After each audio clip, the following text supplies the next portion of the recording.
레위기 5장 1절로 13절까지의 말씀, 우리 다 같이 한 목소리로 합독하겠습니다.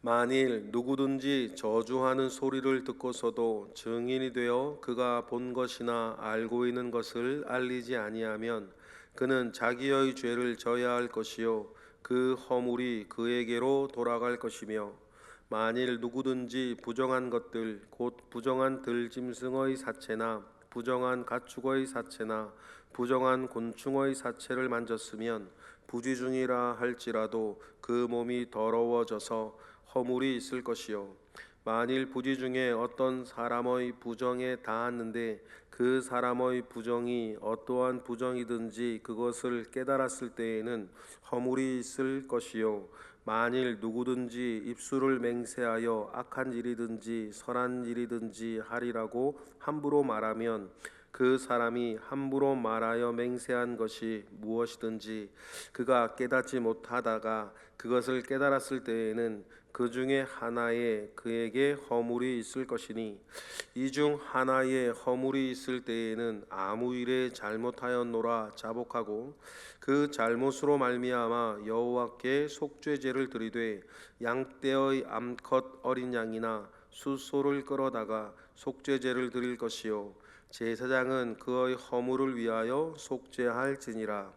만일 그의 힘이 어린 양에 바치는 데에 미치지 못하면 그가 지은 죄를 속죄하기 위하여 산비둘기 2마리나 집비둘기 새끼 2마리를 여호와께로 가져가되 하나는 속죄 제물을 삼고 하나는 번제물을 삼아 제사장에게로 가져갈 것이요, 제사장은 그 속죄 제물을 먼저 드리되 그 머리를 목에서 비틀어 끊고 몸은 아주 쪼개지 말며 그 속죄 제물의 피를 제단 곁에 뿌리고 그 남은 피는 제단 밑에 흘릴지니 이는 속죄죄요, 그 다음 것은 규례대로 번제를 드릴지니 제사장이 그의 잘못을 위하여 속죄한즉 그가 사함을 받으리라. 만일 그의 손이 산비둘기 2마리나 집비둘기 2마리라도 미치지 못하면 그의 범죄로 말미암아 고운 가루 10분의 1 에바를 예물로 가져다가 속죄 제물로 드리되 이는 속죄제인즉 그 위에 기름을 붓지 말며 유향을 놓지 말고 그것을 제사장에게로 가져갈 것이요, 제사장은 그것을 기념물로 한 움큼 가져다가 제단이 여호와의 화제물 위에서 불사를 지니 이는 속죄제라. 제사장이 그가 이 중에서 하나를 범하여 얻은 허물을 위하여 속죄한즉 그가 사함을 받으리라. 그 나머지는 소제물 같이 제사장에게 돌릴지니라. 아멘. 우리가 하나님 아버지 앞에 신앙생활할 때에 가장 중요한 것은 진심을 가지고 하나님 앞에 신앙생활하는 것입니다. 하나님을 소개할 때에 그는 만홀히 여김을 받지 아니할 것이다 말씀하신 것 우리는 기억합니다. 여러분, 만홀히 여김을 받지 않는다, 업신여김, 속임을 받지 않는다라고 하는 그 말씀 가운데에 여러분, 우리가 겉으로는 이렇게 저렇게 이렇게 말하고 이렇듯 저렇듯 보일 수 있지만 하나님께서는 우리의 중심을 아시고 우리가 하나님을 어떻게 사랑하는지, 우리가 어떻게 하나님을 따르는지, 중심으로 하나님을 어떻게 우리가 경외하며 살아가는지를 하나님 다 아시지 않겠습니까? 그 속까지도, 깊은 속까지도 다 아신다라고 우리가 하나님을 이야기할 때에 이 이야기가 여러분에게 위로가 됐으면 좋겠습니다. 이 이야기가 여러분에게 두려움이 되어서는 안 될 거예요. 우리가 하나님 앞에 이런 것 저런 것 다 잘한다 만다 이렇게 우리가 스스로 생각할 수 있지만 그 모든 것들 중에서 가장 중요한 것은 하나님은 모든 것을 아신다라고 우리가 이야기 되어졌을 때에 여러분, 이 말이 여러분에게 위로가 되어지는 사람으로 사시는 것이 가장 중요합니다. 그렇게 우리가 진심을 담아 하나님 아버지 앞에 신앙생활, 교회생활, 일상생활 해 나아가는 중에 우리의 진심은 뭐에 대한 진심이겠습니까? 하나님에 대한 진심, 하나님을 향한 믿음의 진심 아니겠어요? 그런데 우리가 믿음을 가지고 사는 우리의 삶을 또 생각할 때에 행함이 없는 믿음은 죽은 믿음이다, 이렇게 우리가 잘 알고 있습니다. 맞는 말입니다. 정말 성경 말씀이기도 하고, 행함이 없는 믿음은 죽은 믿음이다. 그런데 여러분, 반대로 뒤집어 볼까요? 믿음이 없는 행함은요? 행함이 없는 믿음이 죽은 믿음이라면 믿음이 없는 행함은 뭘까요? 그건 거짓 믿음이겠죠. 우리 주님이 그렇게 싫어하시던 외식하는 자들, 믿음이 없는 행함이었어요. 행함이 없는 믿음이 죽은 믿음이라면 믿음이 없는 행함은 거짓 믿음이다 라고 하는 사실을 우리가 기억을 해야 할 것입니다. 왜 이것을 오늘 아침에 말씀을 드리냐면, 속죄의 제물을 하나님 아버지 앞에 드립니다. 하나님께서 이렇게 드리라고 말씀하셨어요. 오늘 말씀을 전반적으로 보면 속죄하고 싶어하는, 속죄를 주고 싶어 하시는 하나님의 마음이 오늘 본문에 너무너무 잘 나와 있어요. 본문이 너무 길기 때문에 우리가 필요한 몇 가지 외에는 우리가 좀 살펴볼 시간도 없는데, 속죄를 주고 싶어 하시는 하나님의 그 마음이 얼마나 많이 이렇게, 얼마나 간절히 세밀하게 들어있는지 우리 오늘 크게 두 가지로 알 수 있어요. 첫 번째는 이러한 경우에 속죄제를 드려야 한다라고 하는 네 가지 사례를 1절부터 4절까지 한번 또 보여주시고, 그리고 5절부터 12절에는 어떻게 속죄의 제사를 드려야 하는지에 대해서 제물에서부터 이야기를 해주시는데, 제물이 이렇게 나가는 순서들을 보면 누구라도 속죄 제사를 드릴 수 있도록 하나님께서 이렇게 알려주시는데, 중요한 건 뭐예요? 이러한 형식 안에 갖추어져야 할 진심에 대한 이야기도 오늘 이야기를 하시죠. 우리가 이 사실들에 대해서 오늘 살펴보고자 합니다. 먼저 1절부터 4절까지는 속죄죄를 드려야 하는 네 가지 예에 대해서 나와요.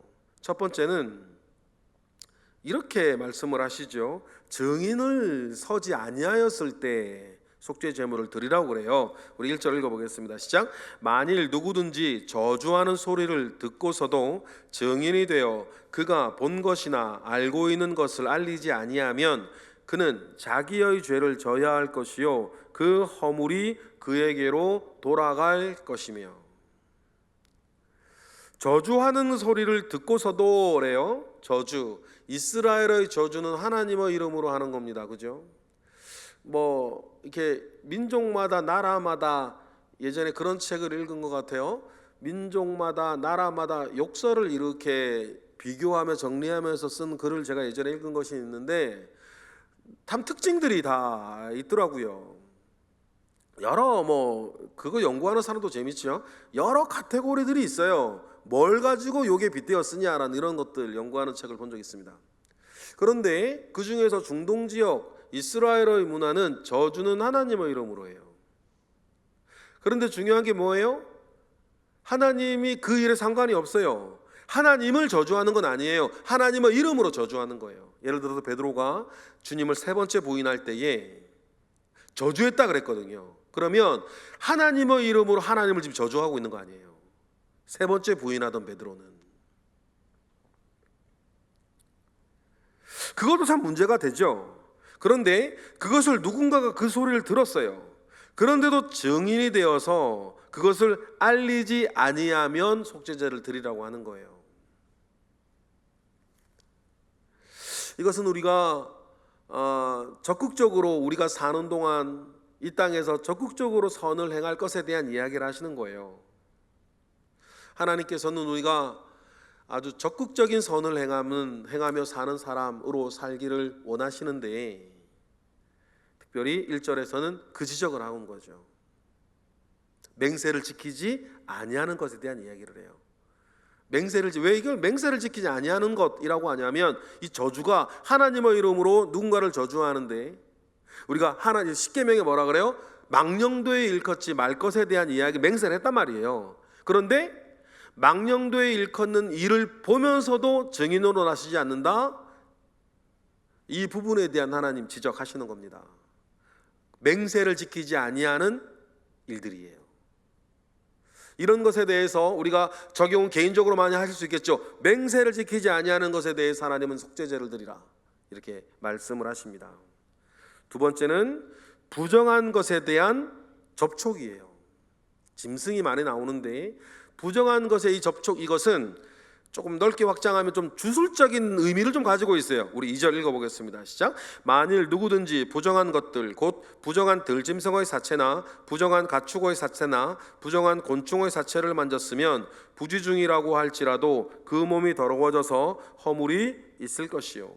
모르고 어떤 짐승들의 사체를 만진 것에 대한 이야기예요. 모르고 만졌다 하더라도 부정한 것에 대한 접촉을 이야기하라는데, 세분 좀 해보면 우리 다음에 이제 부정한 사람에 대한 접촉도 있고 부정한 짐승에 대한 접촉도 있어요. 그런데 이것이 하나는 위생적이고 윤리적인 것, 하나는 주술적인 것, 이런 구분도 하기도 합니다. 근데 중요한 건 그 구분보다 모르고라도 우리가 육적으로나 영적으로나 부정한 것을 접하였을 때예요. 모르고서라도 하나님, 그때 우리를 너무 아끼시는 하나님은 속죄제를 원하신다. 3절도 읽어보겠습니다. 만일 부지 중에 어떤 사람이 부정한 것에 닿았는데 그 사람의 부정이 어떠한 부정이든지 그것을 깨달았을 때에는 허물이 있을 것이요, 만일 누구든지 입술로 맹세한 것이 무엇인지 그가 깨닫지 못하다가 그것을 깨닫게 되었을 때에는 그 중에 하나에 그에게 허물이 있을지니, 이렇게 얘기를 합니다. 3절부터 쭉 읽었는데, 부정한 접촉, 3절에 부지 중에 어떤 사람이 부정한 것을 당하는데 그 사람의 부정이 어떤 부정이든지, 여러분 우리가 이렇게 이야기를 하는 거예요.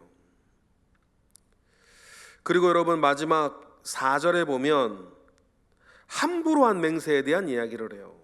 함부로 한 맹세. 4절 좀 띄워주실래요? 4절 읽어보겠습니다. 시작. 만일 누구든지 입술로 맹세하여 악한 일이든지 선한 일이든지 하리라고 함부로 말하면 그 사람이 함부로 말하여 맹세한 것이 무엇이든지 그가 깨닫지 못하다가 그것을 깨닫게 되었을 때에는 그 중에 하나에 그에게 허물이 있을 것이다. 그래서 네 번째 뭐예요? 함부로 맹세한 것이에요. 경솔히 맹세한 헛된 맹세에 대해서 하나님께서는 속죄제를 이야기를 하십니다. 여러분, 그래요.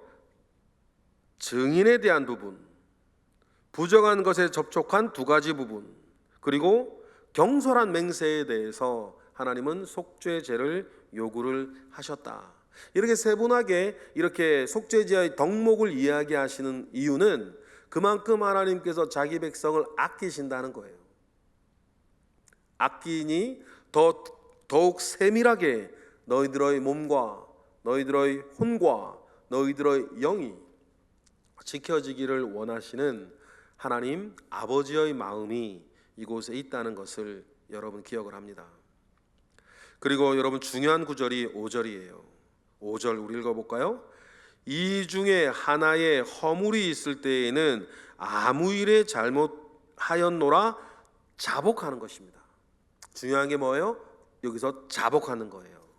자복한 다음에 6절에 속죄제를 드리라고 그러죠. 그러면 여러분, 우리가 속죄제를 드릴 때 중요한 두 가지가 있어요. 아까 믿음과 행위를 제가 말씀드렸는데, 믿음 안에서 해야 되는 것은 자복이요, 행위로 해야 되는 것은 속죄제예요. 그런데 여러분, 만약에 우리가 자복과 속죄제 중에서 더 중요한 게 뭐겠어요? 물론 더 중요한 건 자복이에요. 그런데 행함이 없는 믿음이 죽은 믿음이듯이 자복이 없는 제사는 그죠? 행함이 없는 믿음이 죽은 믿음이듯이 제사가 없는 그 자복은 문제가 좀 있죠. 또 그런데 또 뒤집어 보겠습니다. 그러면 제사가 없는 자복이 좀 이상한 것처럼 거꾸로 자복이 없는 제사는요 완전히 거짓된 거 아니겠습니까? 그래서 행함이 없는 믿음이 죽은 믿음이고 믿음이 없는 행함이 거짓 믿음이듯이 우리가 하나님 아버지 앞에 속죄제를 드릴 때에도 반드시 두 개가 있어야 되는데 자복과 속죄제인데 자복이 없어도 안 되고 속죄제가 없어도 안 돼요. 물론 이 중에서 먼저 있어야 되는 것은 자백이에요. 자백 없는 속죄제가 무슨 용서가 되겠습니까? 그러니 여러분, 우리가 이 가운데에서 정말 중요한 요소들을 우리가 기억해야 될 것이고, 그 다음에 우리가 7절 이하로 가면 속죄제 제물에 대한 이야기를 하세요. 제일 먼저 7절에 뭐가 나옵니까? 눈으로만 보세요. 7절에 어린 양이 나와요.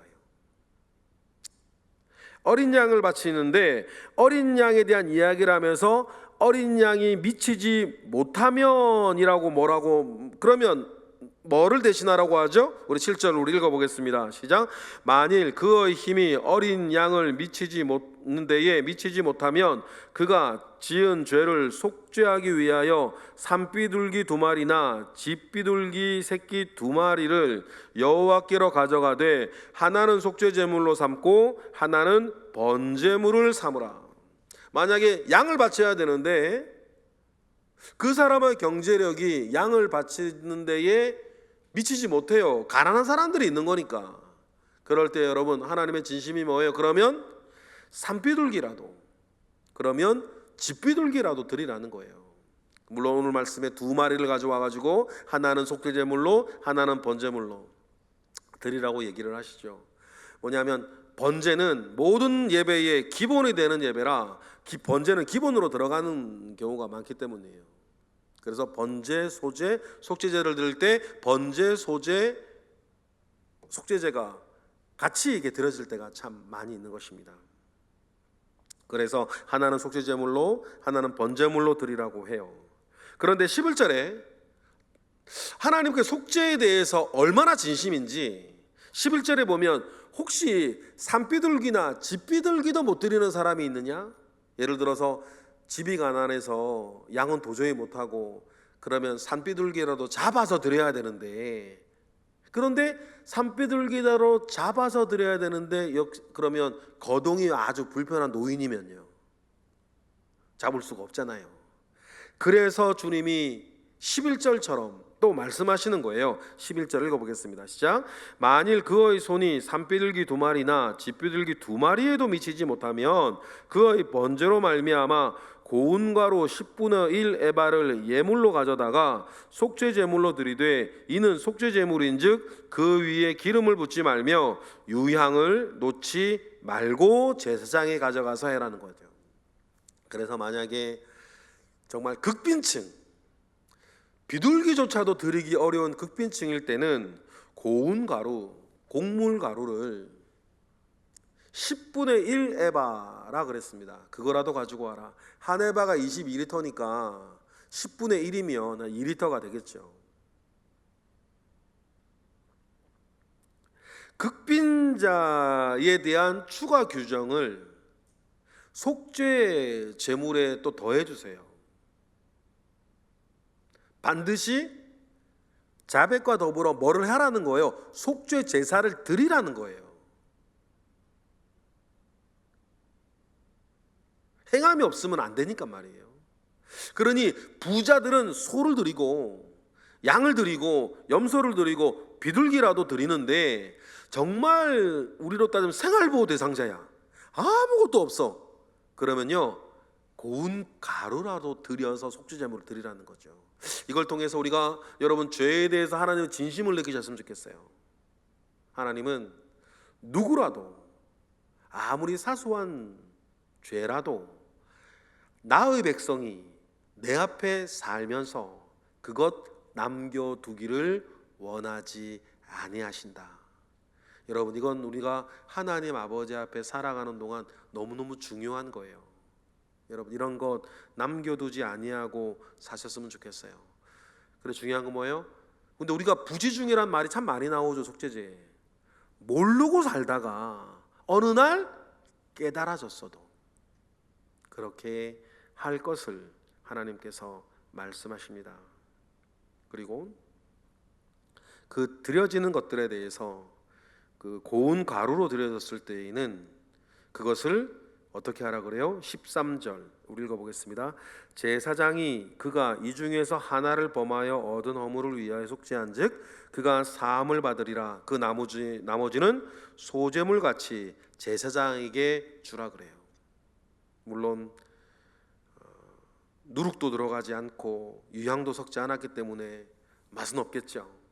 그러나 그 연약한 가운데 또 지은 그 악한 죄에 대해서 그 제사장과 연대하여서 함께 연약함을 가리워가며 속죄를 드릴 것에 대해서 하나님께서 말씀하십니다.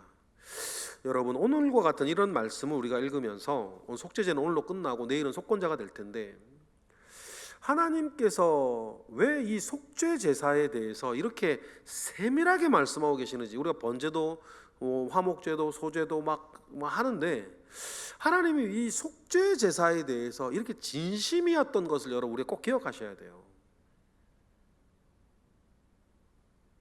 그래서 죄목에 대해서도 세밀하게 되도록, 재물에 대해서도 세밀하게, 최하 빈민 극빈층인 사람들에게까지 어떻게 하든지 간에 뭐는 드려야 된다? 속죄 제사는 드려야 된다 라고 말씀하시는 이 주님의 마음을 여러분 엿보시고 느끼시고, 우리 주님이 그런 분이시니 내가 함부로 괜찮다 말하지 아니하고 하나님 앞에 성결한 사람으로 살기를 애써야 되겠구나 라고 하는 것들을 여러분 꼭 기억하시며 사시는 오늘 더 나아가 우리 일평생이 되기를 주님의 이름으로 축복합니다. 기도하겠습니다. 할렐루야. 하나님 감사와 영광 올려드립니다. 하나님 아버지께서 자기에게 나아오는 백성들에게 원하셨던 예배를 우리에게 알려주고 계십니다. 이것이 우리 예배의 도가 되게 하시고 우리 삶의 도가 되게 하시옵소서.